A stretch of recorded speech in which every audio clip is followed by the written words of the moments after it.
I'm going to go ahead and get started today. We are super excited to be presenting some information about our request for application for our community early childhood councils. We are going to be talking about some grant writing tips and an example of excellence in the field in Fayette County, talking about collaboration and partnerships today. So we're excited to have a couple of guest presenters with us as well. So without further ado, I have yet another question for you. So where are you joining from today? This is a poll everywhere, so there's a link. You can copy and paste the link that Savannah posted in the chat. This works best if you copy and paste into Chrome. It does not work as well in Internet Explorer.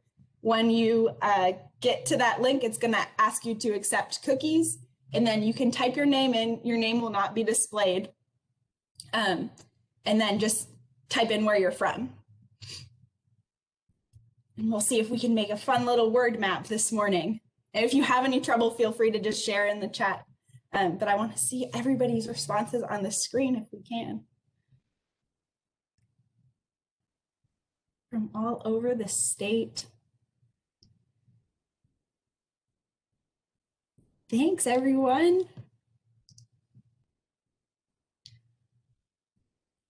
And you can keep that screen open, just minimize it. We're going to ask another question here in a little bit, so you can keep that up.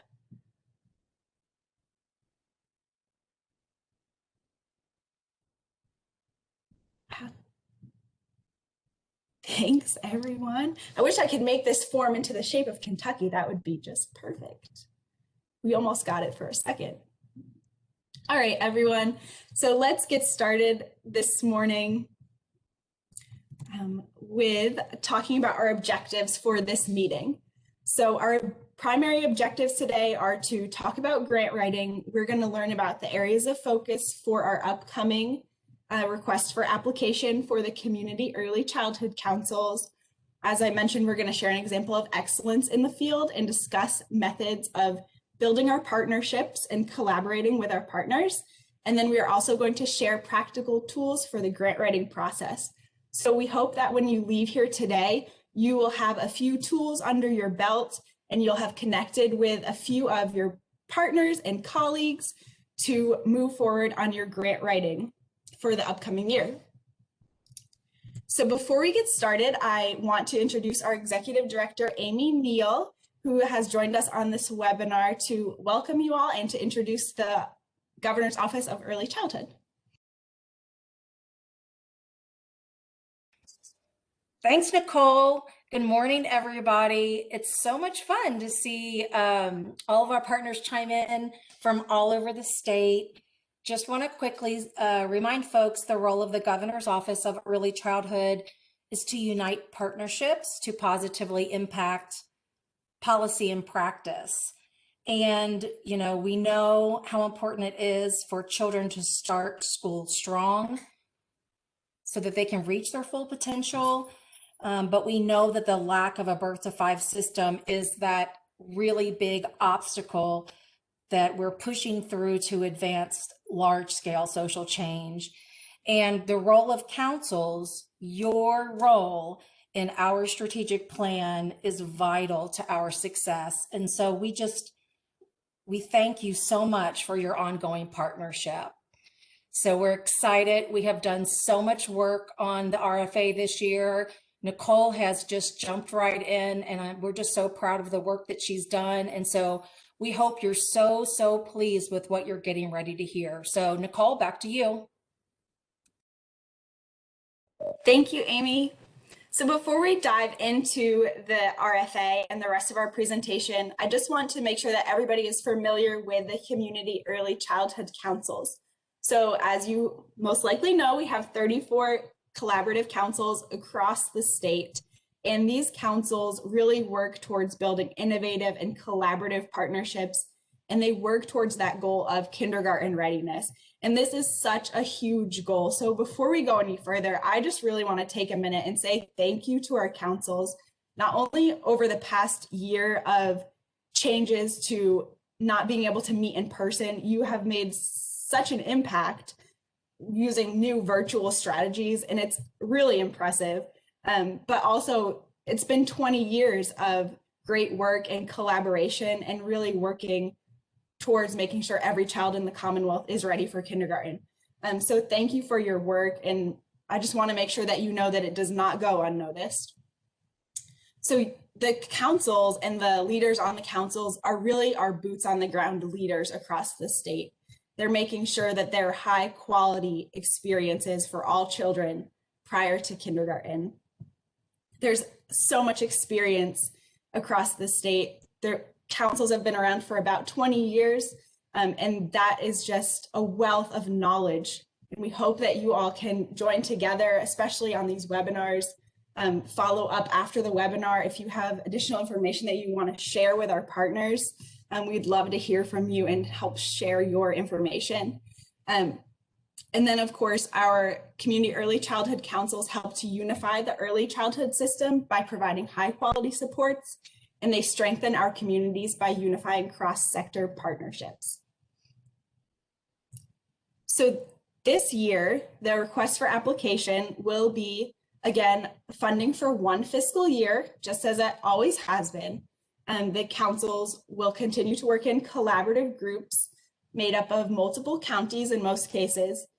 Each county has a maximum number of dollars that they can receive based on a formula. This is the same as it has always been. And then those funds will be combined in your collaborative. So you get a pile of money for those multiple counties in your collaborative to use as you see fit, as provided in your budget on your request for application. And as a reminder, this process is all established in statute. So we use that statute quite a bit this year in making changes to make sure that everything is aligned with statute. So there are three key areas that we identified as areas to refine on this year's RFA. And before I go any further, I just want to make it very clear that when we looked at the request for application, our primary goal was to make sure that this was a user-friendly experience, to make sure that you all can submit great applications that really help to drive your work forward. We want to make this a thoughtful process and a process that helps you help your community. And that is the ultimate goal. So the three key words to remember as we talk about these changes. We have someone who is not muted. Thank you, Hannah. So those three keywords are align. So we want to make sure that our request for application is aligned with the statute.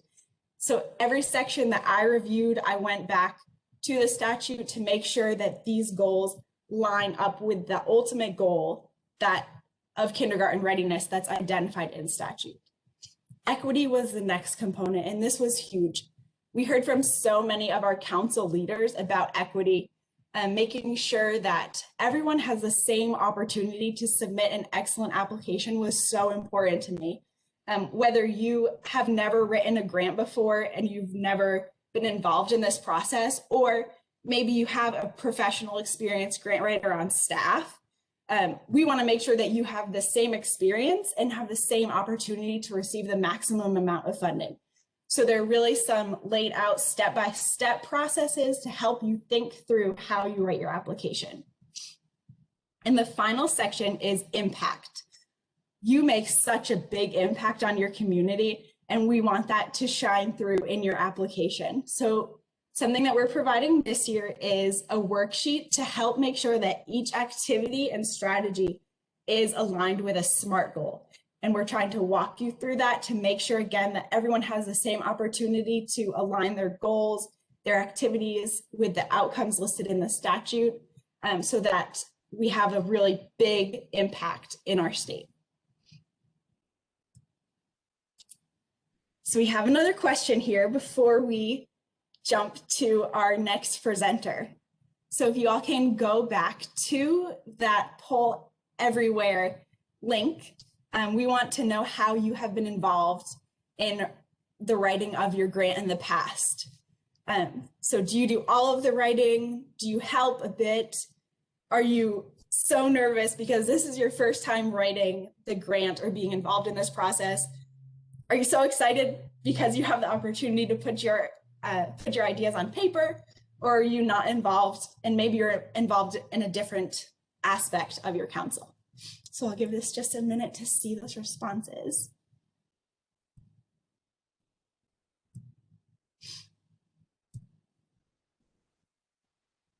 All right, we have a couple of first timers, it looks like, and some great collaboration with folks who help with brainstorming and writing, and a few of you who also do all of the writing.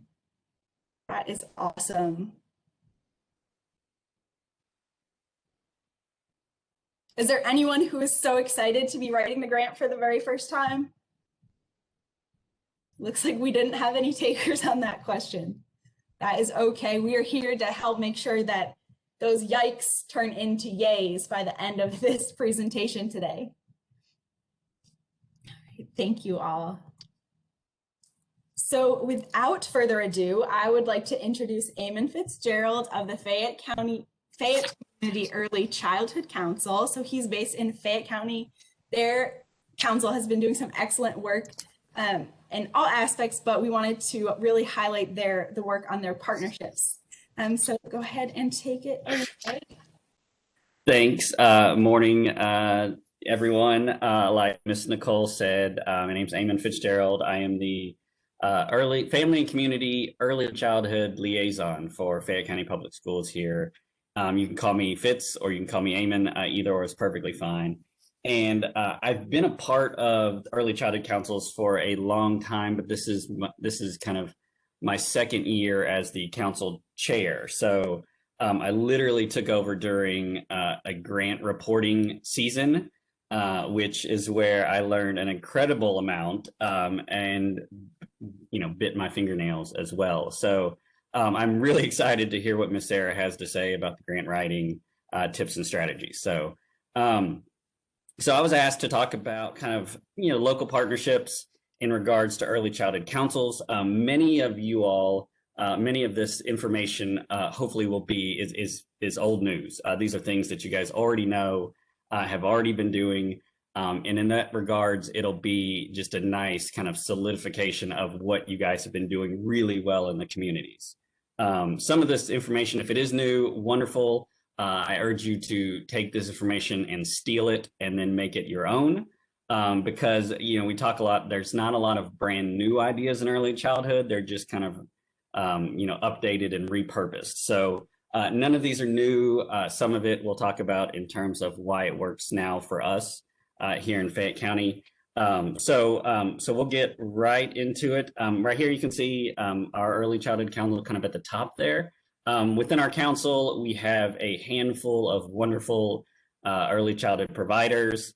We have, visually impaired preschool services, New Vista, UK Extension, a ton of local advocates, and so many others. And underneath here, you'll see some partners that you may think about, you may already have on your councils, or that you may think about asking to join your local school system, local United Way, Child Care Aware. I'm going to say KET and KET Early Education, just because they run the whole gamut of everything, and they're statewide. And if you're not tapping into some of these resources, this is where you would kind of ask them very nicely to come join your council and sit in. So lots of folks that are statewide that are happy to help, and then come with a bunch of information. So those are just a few of our partners that we have, and we'll talk about. We'll go into kind of how we go about choosing partners, and when I say partners, members,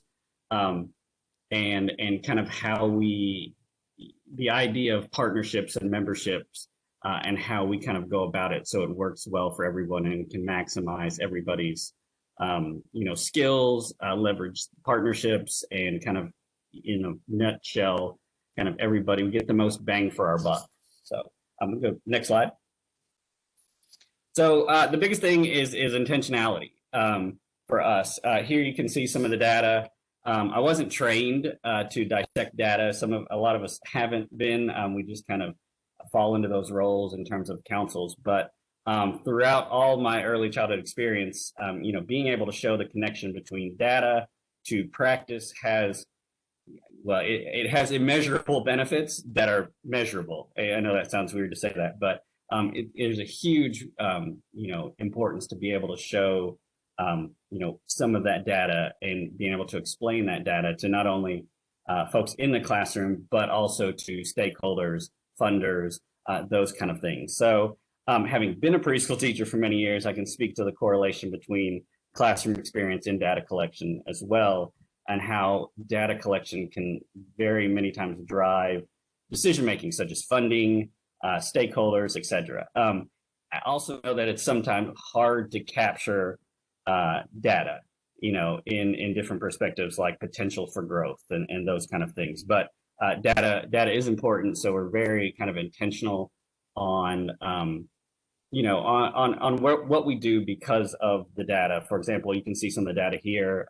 This is from 2018, 2019.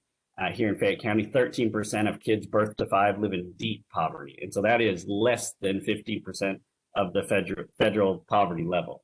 You see 28% there live kind of at poverty level, and then 47% of birth to 5 were low income, and that's less than 200% of the federal poverty level. So those are things that we look at in terms of what's next. What do we need to do? And for us, we really focus on, who do we need to ask about these things? Who do we need to kind of, reach out to or invite to early childhood council, either as members or as guest speakers or resources, those kind of things.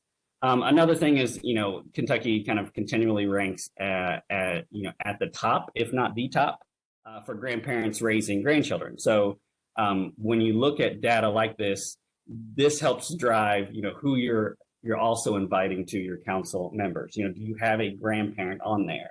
Do you have a grandparent that's raising grandchildren on there that can, specifically speak to some of the struggles and also some of the wonderful things that are happening, with them as a grandparent raising grandchildren. So those are just a few things. So when we talk intentionality, this is what will drive a lot of our things, from what we write in our grants to even just our general partnerships.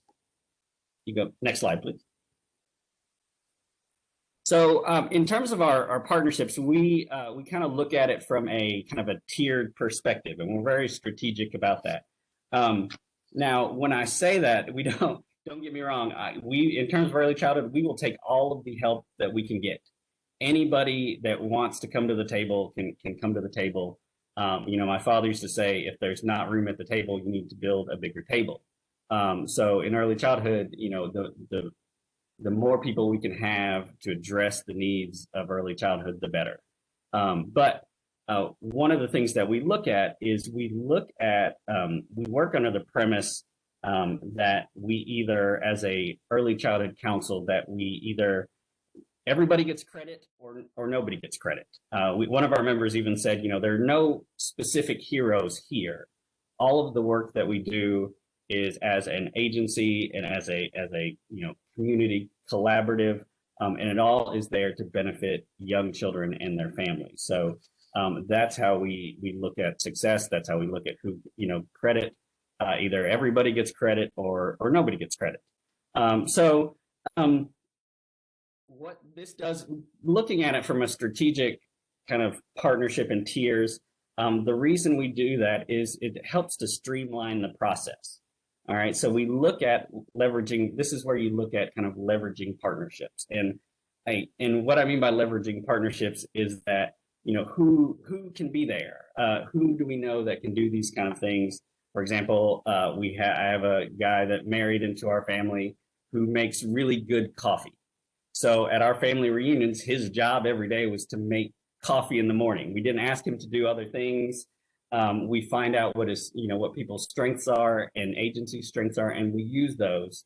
Many times I know from experience, and some of you guys even said on the poll, that, you're the only one writing grants a lot of times. And if you've never had experience writing grants, that's where that yikes, I'm writing this grant comes from. So we find folks who have written grants before, who have been successful. That's why, I'm excited to hear Miss Sarah talk in terms of grant writing, to bring all of that expertise that we can all use, even if we've done this before, even if this is your 20th year writing an RFA. So so that we'll talk a little bit more about kind of our primary partners there.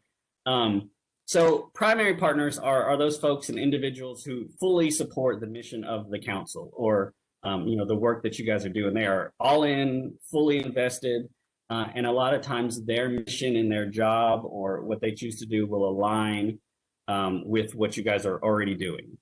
They're also the ones that are always there for meetings, events, to volunteer and those kind of things. We then look at kind of our secondary partners, and those are agencies and individuals who fully support the mission. They just might not be able to be there all of the time.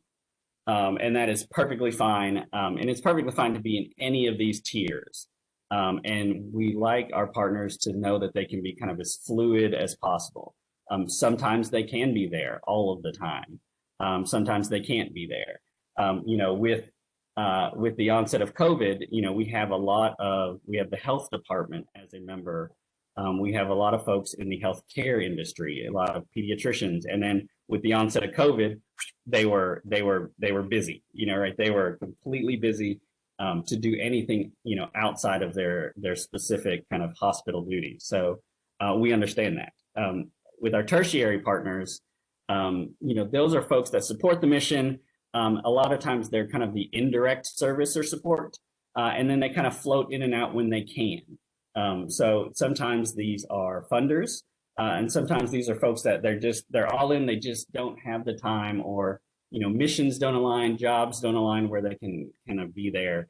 But one of the things that we always focus on is keeping everybody as informed as possible. So when you have folks that are tertiary partners that want to come, maybe play a bigger role, they have all the information that they need. They don't have to have huge catch-up sessions. They've had the information, that, they know everybody, they're comfortable asking those questions. So those are, that's kind of a way that we look at it in terms of that. So like I said, so regardless of partnership tier, connectivity, correspondence is vital. And it's a lot easier. Obviously, most CECCs, I don't think we're using Zoom for many years. Some of you guys may have been ahead of the curve there, but they were face-to-face meetings, and one of the things that we learned is that it kind of swayed a little bit in terms of people being able to take part instead of having to travel for a meeting. For some of you all, it's across county lines. They were able to kind of zoom in and take part when and where they can. A lot of folks also record the meetings now, which can then be shared with folks that can't be there initially. So looking for ways to connect all of our partners and to keep everybody connected is key. I know social media plays a big part in that, but also email, any way that you guys can connect with each other. It's just one of the ways that we look at our partnerships in a strategic way. Again, we'll take any help we can get, but what this does is also, it helps streamline the process in terms of, when we're going to have an event, who do we contact? We ask everybody, but who are folks that we know can be there to help out with this event, or we know that it'll align with their work so they can be there. We'll go next slide. All right. So, once we think about partnerships and inviting folks to the table to see what we're about, wherever they fall in kind of the partnership line, these are some of the things that we focus on in terms of aligning our mission and needs. All right. So so we think about what makes partnerships work or not. And so here are the few things that we focus on. When we think about intentionality in terms of, what do we want to focus on? When we determine something to focus on, for example, maybe it's books to, to kids in the community. Is there already someone in that space? Is there already somebody doing that? If there is, that's great. That's where we reach out to folks. That's where we ask, like, is there a way that the early childhood council can help? This is where it becomes everybody gets credit or nobody gets credit. One of the things that we always focus on is not reinventing the wheel. And that, I think, has been a huge shift in the past, 10 years in terms of we don't need brand new programs every grant cycle. Who are folks that are already doing it that we can help support? And the end goal is to benefit children and families. So, who is there? And so we focus on the idea of shopping local, right? Who's already doing it? Can we support them in any way? And in turn, they support us. Because there's a lot of great agencies and folks out there doing things, and they might not have the opportunity or the capacity to reach out to the Early Childhood Council, but we can reach out to them. And you have the potential to have some wonderful partnerships. So, if nothing comes out of it, at least another resource. But best case scenario is this, some wonderful community collaboration. And I think that's kind of at the heart of early childhood councils in general, is that, how can we collaborate with others in the community to benefit young children and families? So, other thing is we don't assume, we leverage professional and personal kind of equity here. We take time to learn what the community really needs. All of us in early childhood for many years, we heard from others, well, this is what early childhood needs. This is what early childhood needs. And these were folks that had nothing to do with early childhood, right? So, find out what the needs are, talk to folks in the community. This way you will learn what's worked, what doesn't work, what's been tried, things that haven't been tried. If it was tried, did it work? Why didn't it continue? Did grant funds dry up? Was it something environmental? Was weather a factor, COVID a factor? What are some of those things? So a lot of times, failure isn't necessarily something not working. Failure is not trying it and not trying a different way. So, for us, we don't assume that we know exactly what everybody needs, what the community needs, and that's also ever changing. Next thing we focus on is prioritizing. If each council sat down and made a list of things that could improve the lives of young children and families in your community, it would probably be pretty extensive. And I'm sure that most councils would have some overlapping items and some that, were specific to your community, your county, and those kind of things. So, with that being said, with these extensive lists, we took a page. This is where we didn't reinvent the wheel. We kind of borrowed the concept from Kentucky Youth Advocates, where they take, all of these items of importance and kind of focus on maybe the top 3 or the top 5. And I think the RFA, really helps with this. It really helps you kind of focus on a handful of things, because what we don't want to do is is to spread ourselves so thin that, we're not accomplishing, a lot here. We want to maximize dollars. We want to maximize time. We want to maximize effort as well. So, those are some of those things that we want to focus on in terms of priority.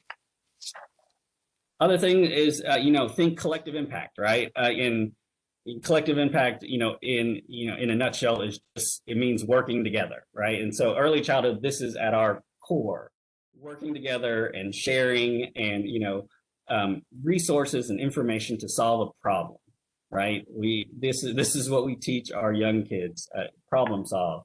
Help each other. What do you have? What do I have? What can we combine to solve these problems? So think about collective impact. I think more and more we've heard throughout the years about our silos.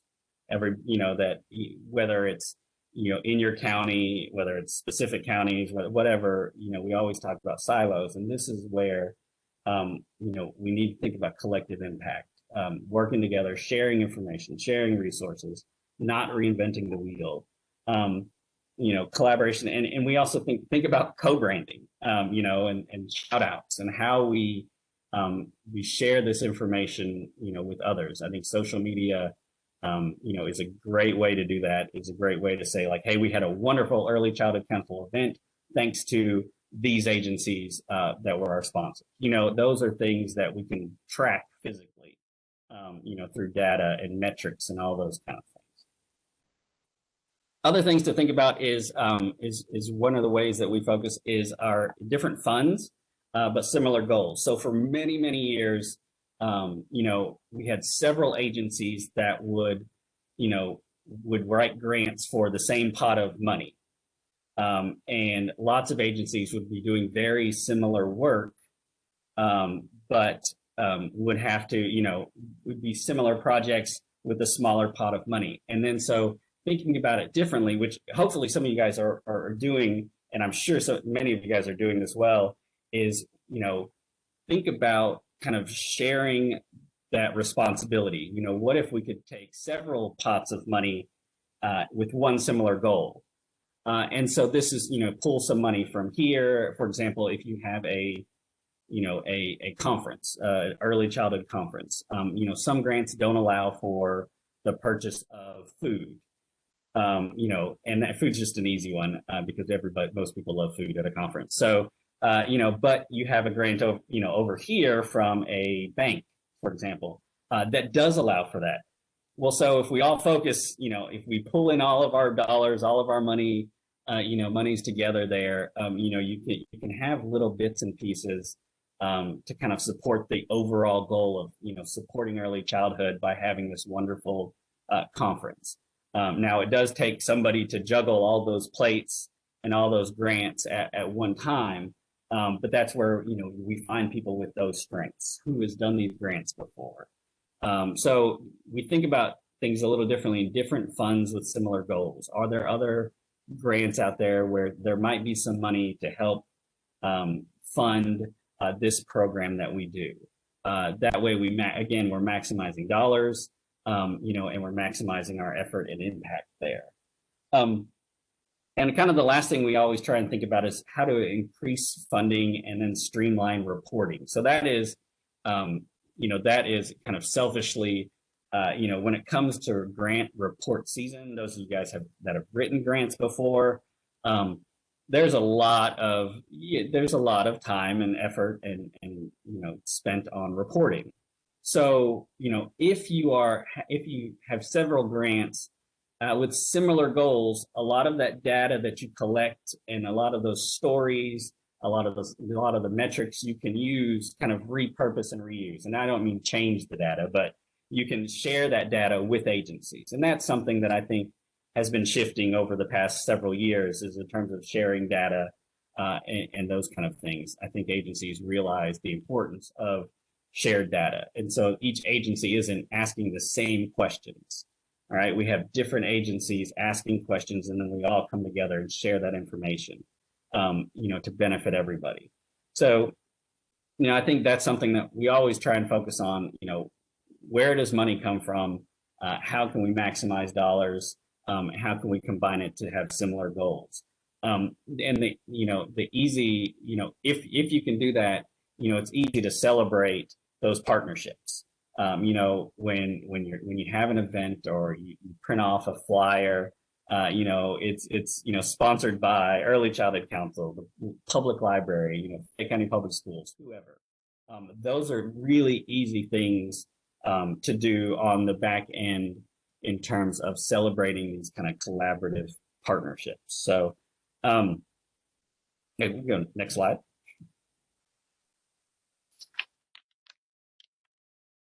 So I know, so I give you a lot of information in a very short amount of time. One of the things that I have offered to the GOEC, is that if you are interested in talking more about partnerships, whether it's as an individual or if, you want to put a small group together or several councils together, I am more than happy to share One of the strengths I think also that we always try and focus on is sharing not only our our successes but also our struggles. What have we done that works? What have we done that doesn't work? Why doesn't it work? Um, and only because I think it helps to share that information in early childhood, because if we can benefit kids in Fayette County, Madison County, Floyd County, and all those kind of things, it benefits early childhood as a whole in the state, and that's kind of I think the overall arching goal.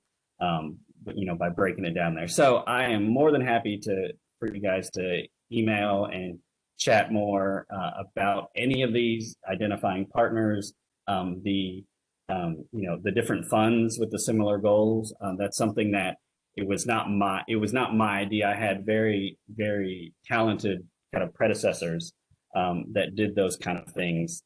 And I threw in those pictures of me, just so you know, on the far right. That's how things were going, and then 2020 and 2021 happened, and that's kind of how I look now. Just kidding. So no, that was a picture drawn by a 4-year-old of me many, many years ago. And so just to let you know that I haven't changed my look at all in about 20 years. So again, that's a lot of stuff. If you have questions, I think we have some time for questions. Do we?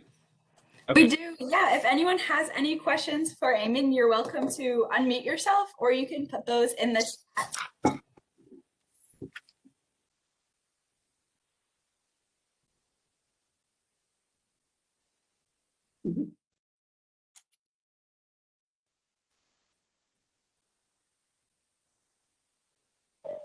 Eamon, I do have a question for you. Oh, yes. Did I cut someone off? No. Okay. I was just going to say thank you. That was a great presentation. Sorry, Nicole. You're perfect. Thank you. Eamon, so I have a question about when a partner approaches you or you approach a partner, how do you share your expectations for that partner and the partnership that you create with them? Do you have material that you give them? Is it just a conversation? Do you have any guidance on that? Sure. I think it's and I can only speak to Fayette County. I think everybody, every place is a little different in terms of where you were at in terms of partnerships. But for us, it's more just a conversation. And this is where kind of learning to leverage, this partnerships and their skills is important. So for us, it's a conversation. We make sure that everybody, knows what our mission and goal is. And then that our best kind of way to promote and invite folks is our other partners. I know there's several folks, some of you all on this meeting today that I've been in meetings with also, and you see some of those folks, over and over again in different meetings and in different capacities. And so this is when, you share that information. Hey, so you guys are interested in early childhood. Let me introduce you to so-and-so who is on the Early Childhood Council. Maybe there's some place where we can collaborate. For us, one of those easy ways, that we kind of did that through conversation was with our local Fraternal Order of Firefighters. One of the things that we wanted to do is to get books into children's hands during the holidays, especially, children that, might not have as much access to books and stuff as others in terms of the kind of equity. So we had the conversation. Somebody goes, hey, you know what? The firefighters already do a wonderful toy drive. Why don't you reach out to them to see? And they're really interested in early childhood. They just don't have the time to do those kind of things. So we reached out to the Fraternal Order of Firefighters, which, it was funny because they told us, so we ended up partnering with them. We had several of our partners come on that day. This is 2019, so this is pre-COVID. But the firefighters basically had a giant building or warehouse where they, were giving toys to families for their children for the holidays. We set up a table. We had many of our partners, some of who are on the call today, with us to hand out books. We had our folks that are, advocates that are retirees come help us We had not only our books, I think we had KET giving out information on their free apps. We had Community Action giving out information on their heating assistance, and these were the folks that we wanted to target. These were our families that we really wanted to reach. So it was conversations. I think I think in some cases, especially when you look at like corporate stakeholders and funders, I think something physical, nicely branded is important. But a lot of times, we learn more and more about each other the more and more we speak to each other. So I think learning those shared goals is nice. Going to different meetings, going to Kiwanis and Lions Club and Women's United through United Way. I think just as often as you can talk about it, and it also depends on your community. So I think if your smaller community and church is the where everybody goes for information, you look at your local clergy and churches. So it's just it's different everywhere. And like I said, I'm happy to talk specifics with anybody and to brainstorm and shoot ideas around. Nicole, I'll just add for Eamon, working with Fayette County. I think what makes Fayette County successful is these conversations take place outside of community early childhood councils. And so you have to have these conversations ongoing in every meeting with every business, with every person. But the Community Early Childhood Council and First Five Lex really are the conduit that really kind of cross sectors all of those early childhood conversations. They kind of flow from there. But you have to have those conversations outside of just CECC meetings. And I think that's what makes our council and our community successful in what we're trying to do. That's a great point. Thank you so much for sharing. And I hope everyone will reach out. Not everyone. He might appreciate everyone reaching out to him. But if you all do have a question, you're welcome to reach out to Eamon. You can also reach out to our office and we can connect you. If that needs to be a separate webinar conversation, we can help coordinate that with him as well. So thank you so much. I can reply all if needed. So yeah, we'll just copy and paste for you. All right, so we are super excited to also have another speaker with us today. We have Sarah Heinemeyer. She is an excellent grant writer and she has some wonderful strategies to share with us today. So I hope that what you're able to take from her presentation are put a few tools in your belt to help write this grant. So I'd like to introduce Sarah to take it away. Thanks, Nicole. Hi, everybody. Eamon's a hard act to follow, so I'm gonna try my best. Let's go on to the first slide. So as I think about community work and the work of councils and the work of really coordinating and convening, I like to think about a puzzle, right? I think that we're creating a puzzle with a big picture that portrays children and families healthy and well-positioned to succeed and to thrive. And when we have the task of grant writing, we're asking ourselves, is this everything? Is it all on me, or how am I going to pull the puzzle together to approach this grant and to help solve a problem that we all have in common, right? Something that we're all trying to work towards. Now, sometimes the grants are, sometimes your grants are, something that you want to take on yourself as a council or as a program. Other times it is the puzzle that you need. You need to pull all of the puzzle together so that you can end up with a big outcome. You can end up really piecing together the big picture of children and families healthy, ready to succeed. So a few questions that we always ask when we start grant writing are, who needs to be our partners? Do we need partners? Who needs to be the partners? Who needs to be around the table with us if we're going to write a successful grant, but more importantly, if we're going to have a successful project? Next slide.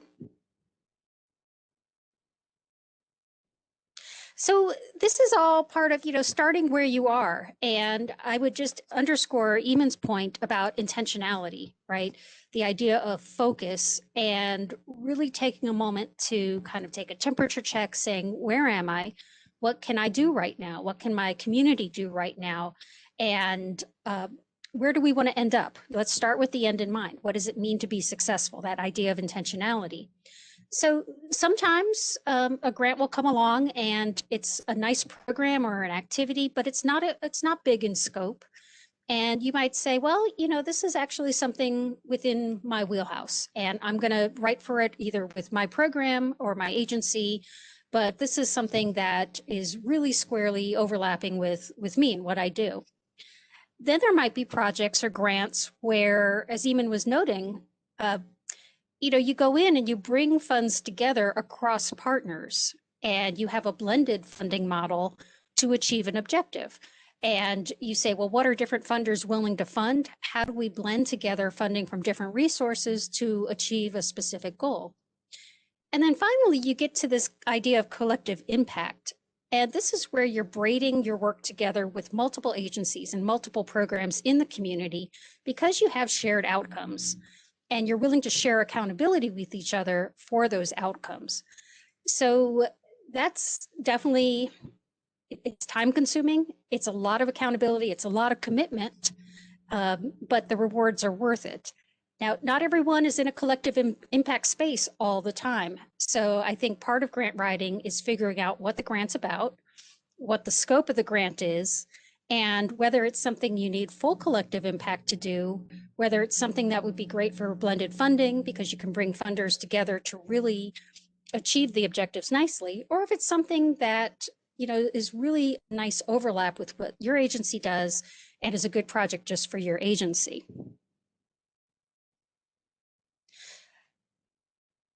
So I often will say that the last thing I want to do is write a grant. Folks will say, wait, what? You're the grant lady. What do you mean the last thing you want to do is write a grant?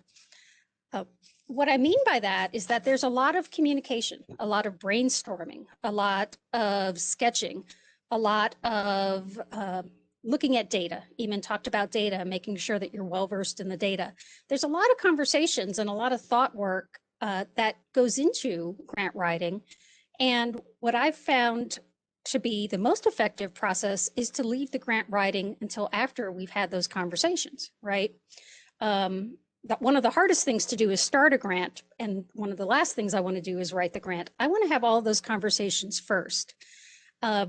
Nicole mentioned starting with SMART goals or SMART outcomes. Eamon also mentioned things like intentionality and showing the connection of data to what we're doing. Whenever I'm really, really struggling, and I'm struggling to figure out what I'm going to do and what I'm going to measure about it, almost always I have to go back and have more conversations about what the needs truly are. And there are different types of needs. There's the headline need, which is what gets everyone's attention, right? Infant mortality, big headline need. But really what we're doing in our work is addressing the structural needs, the system gaps, the system failures that are driving that infant mortality. So in the grant writing process, I want to have all of those conversations. I want to make sure that I really understand what those headline needs are. What am I really responding to? And what those structural needs are, because that's going to be my day-to-day work. My day-to-day work is the system. And as a result, we're going to hopefully move the needle on those big headline needs. But if I start writing a grant without figuring all of that out, then I'm just going to get frustrated, right? And it's going to come out as kind of a jumble of thoughts and ideas. And what I'm really seeking is the clarity of what are we trying to do? What are we trying to do together? And why? What are the things that are missing in our system? Or where is our system just not good enough? Because that's really where my attention is going to be focused. I love logic models. Logic modeling is one of my most favorite things to do. It's okay if I'm the only person in the room that thinks that. I usually am. But logic models are a really, really, really helpful tool for getting that clarity, right? And when we talk about clarity and really getting focused on what we're doing and why we're doing it, logic models are a quick visual. typically a one-page visual that helps you organize your ideas and really, again, get the flow, get the theory of how the work you're doing is going to lead to the change you're hoping to see. Now, logic models can get complex. We've all seen logic models that have been written in like 4-point font, and there's lots of arrows and boxes. Every millimeter of the paper is filled up. That's not helpful. Helpful is to avoid the logic model spaghetti. What we're really trying to do is capture the critical elements of a project, the things that have to be there, not the things that are nice to be there necessarily, but the things that have to be there. And guess what? That logic model then becomes the plan for your project's evaluation as well. So it serves two purposes. Let's look at some examples of logic models. There's no one right or wrong way to do a logic model, as we'll see in just a minute. This is a very common approach. These are the things that commonly go into models. We talk about what our context is, what's our situation? What do we want to see happen? What are our priorities as an organization or as a collective impact group? And then we think about what we're bringing to the table. So what are our inputs? What can we put on the table before we get the grant, right? Before we spend a dime of grant money, what are we bringing in the form of our expertise, our partnerships? Maybe we're leveraging funding from another resource. What are we bringing to the project to supplement it and to support it? And then we think about activities, who we're trying to work with, and what the results will be, right? What we'll be doing with our funding and what kind of changes will we observe because of that. And you'll see underneath that, we're trying to build in our assumptions about the work, and we're trying to recognize external factors or the things that might be happening at the same time that affect our ability to be successful. There are lots of great programs that are that struggle not because it's not a great program, but because of the external factors. And the biggest external factor right now is COVID. So that's part of the grant writing piece. It's part of the strategizing piece, is thinking through, is this the right time for the program with this population? Let's look at another example. This is one, if some of you are familiar with the Accreditable Years program. Again, this is a logic model. It looks different, but it's got a lot of the same elements. Again, the message here is that there's really no one right way to do a model. In this case, we have the program components. We've got this idea of targets, what they're prioritizing. And then we have this idea of shorter term and longer term outcomes because of the services that they're providing. Anything that helps you get clarity about what you're doing, why you're doing it, and what you're hoping to achieve because of it, these are the ideas we're trying to get into that one-page diagram. Let's try another example. This is like, this one is getting a little bit to the logic model spaghetti, but this is how, they can get complicated. They can get, if you are familiar with the Parents as Teachers program, there's a lot of ideas that can be brought into programming, especially when you have a complex issue. You might need a complex model. So some of your logic models might be fairly simple, right? It's a really straightforward program. It's a really straightforward idea.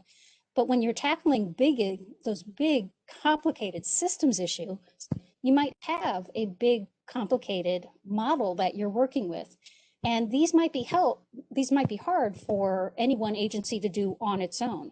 So if you're starting to build out a framework and a model that looks like this, that's a great collective impact moment when it's getting really complicated, and you might need to bring in and braid together with different partners in order to get the work done. Do we have another one? I think we have another one. Okay. Also another model. Okay. Again, stressing that it doesn't have to look any one way, but what you're trying to sketch out, what you're trying to get clarity and focus around, what the intentionality that Eamon mentioned is, what are we doing? Why are we doing it? And what do we hope to achieve as a result?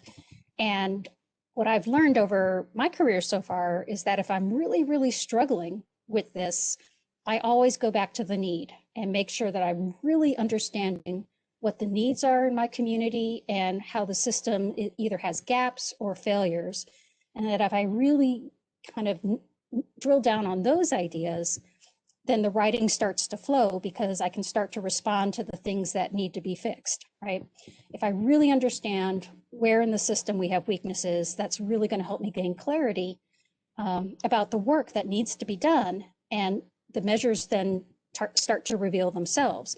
So if you're struggling, especially with the second part of your logic model with your outcomes and what are we going to measure, good rule of thumb is that if you've done enough work building out the front end of the model, the measures should reveal themselves to you. They'll emerge from the work that you're doing. So again, go back to the need, go back to really understanding.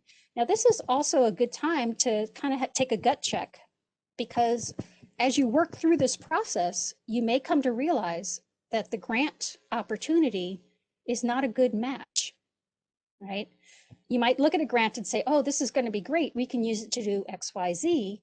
But as you do the work of really drilling down on what your community needs, you might say, well, wait a minute.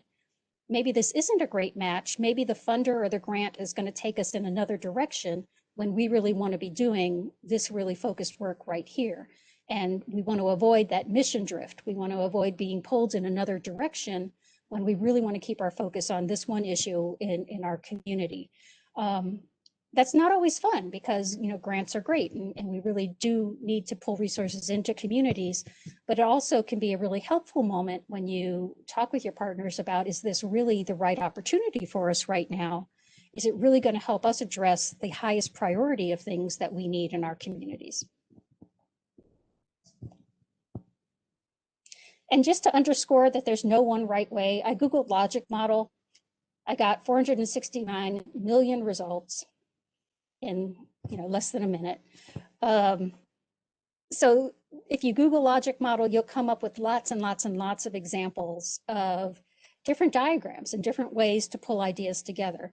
I think the walkaway message is have a plan, do all of the discussion and the brainstorming and the sketching, get out your whiteboard, try and figure out what your needs are and what you're responding to and how you're going to be responding to the system. Not just implementing a program, but actually responding to the system failures or gaps in your community. And as I said, kind of the second half of the grant, the ideas of what you're measuring and what you'll produce should start to fall into place.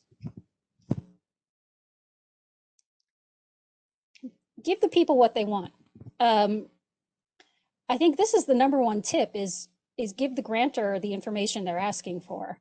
I've read a lot of grants and I've written a lot of grants where we've talked a lot about what we want to do, but we haven't answered the questions, right? And we have this misalignment between all of the ideas, everything that we want to achieve. But at the end of the day, the funder comes back and says, yeah, but you never really spoke to what we were asking. So number one piece of advice is really read the application, and really respond to the funder or the grant maker's prompts, their questions, what they're telling you to write to. And I've always had really good luck in following up, right? If I don't understand a grant, if I don't understand an application, I'll reach out. And the worst that can happen is that the funder will say, you know what, I can't tell you that. But more often than not, they will say, you know what, we're going to have a frequently asked questions on our website, or let me point you to some other resources. Our funders want us to be successful and they want us to write successful grants. So reach out, ask questions, really understand what the grantor is asking for, fully complete all forms and paperwork. It is a bad feeling to realize you left out one document and it was the crucial document. So just be really familiar with what they're asking for, everything that needs to be signed off on and sent in. And then be clear about the statements that you're making that are objective versus the ones that are subjective. Be clear about the things that are your opinions about the work you're doing versus the statements of what you can and will do.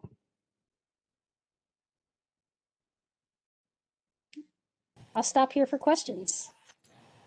Thank you so much, Sarah. Feel free to unmute if you have any questions.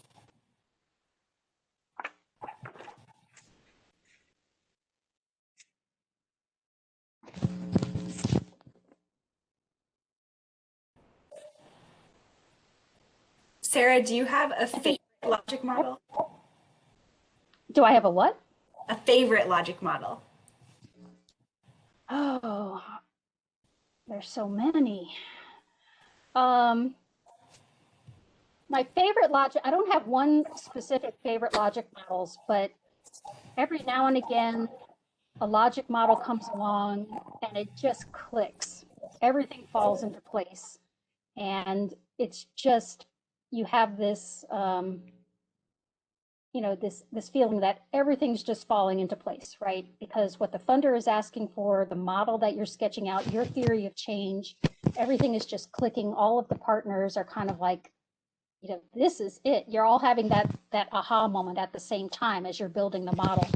Those are my favorites, is when, and it happens every so often, it's going to come along and you'll have that great kind of partnership and collaborative experience where everything just kind of falls into place.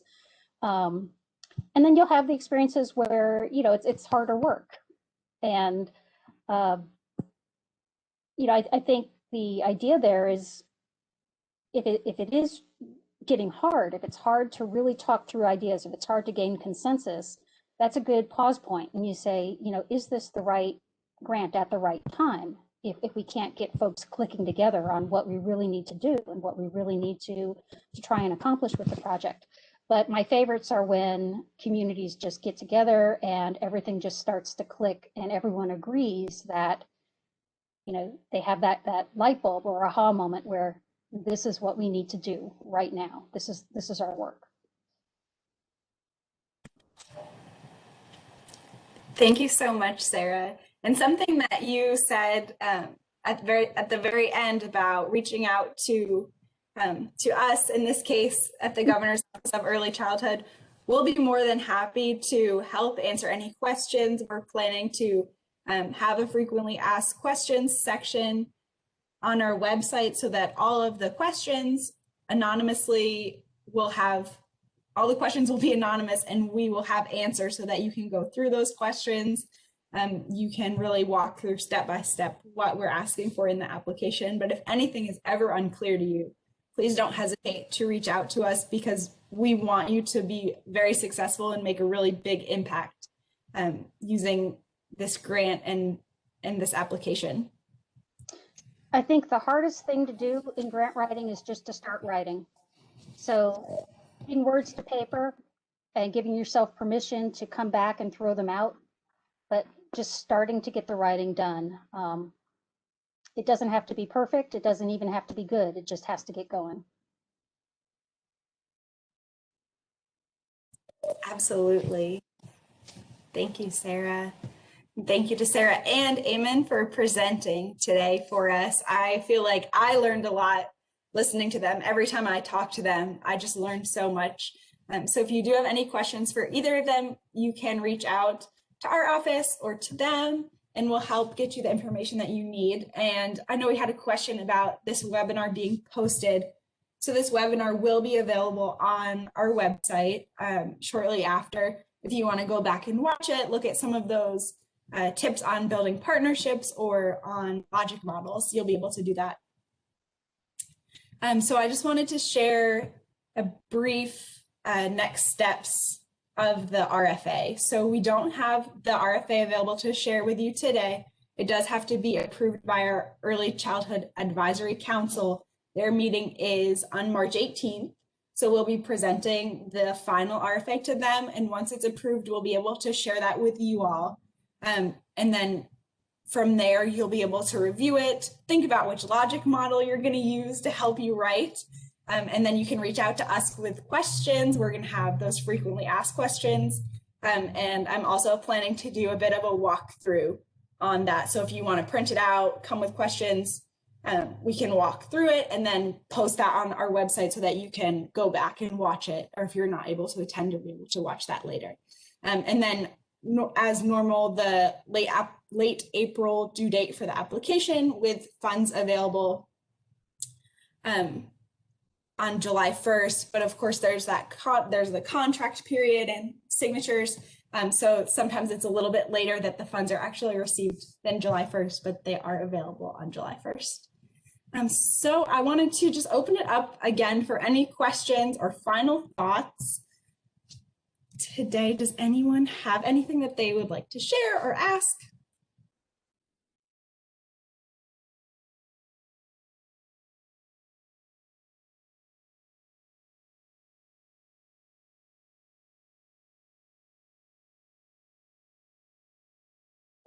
If we don't have any questions, you're always welcome to send those to me. My email is on this slide. So now I'm going to ask Savannah to post our survey in the chat. If you all would take a minute as we're wrapping up today and just click on that survey, that really helps us to figure out where we're going to go next in our webinars, figure out what is helping you and what you'd like to see next from our office in supporting you. So thank you again to everyone for your time this morning. We really appreciate it. And I really hope that you leave today feeling energized, feeling like the work that you are doing is so important, because it is so important to all of the children in the Commonwealth. So thank you again. Please reach out anytime with any questions, take that survey, and we will see you soon, hopefully with the RFA. So I'm going to go ahead and close.